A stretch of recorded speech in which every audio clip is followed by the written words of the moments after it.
السلام علیکم، میں ہوں رابعہ رحمان جے این نیوز کے ساتھ خبر شامل کرتے ہیں۔ بہاولپور سے ہمارے بیورو چیف جام ساغر کی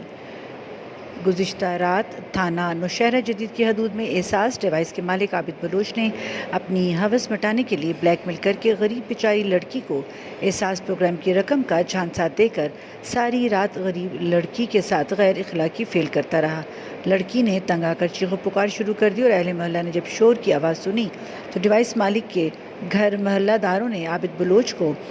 دیکھا جو اس لڑکی سے غیر اخلاقی فعل کر رہا تھا اور بیچاری لڑکی زار و کتار رو رہی تھی۔ اہل محلہ نے عابد بلوچ کو پکڑ کر خوب پٹائی کی اور لیکن ذرائع سے یہ معلوم ہوا ہے کہ ایک بااثر سیاسی شخصیات کی مداخلت پر 5 لاکھ روپے میں ڈیل ہوئی، پھر اس کو چھوڑ دیا گیا۔ محلہ داروں کا کہنا تھا کہ عابد بلوچ کے خلاف کارروائی کی جائے تاکہ کسی غریب لڑکی کے ساتھ ایسا واقعہ دوبارہ نہ ہو اور عابد بلوچ جیسے درندے کو قانون کی گرفت سے نہیں بچنا چاہیے۔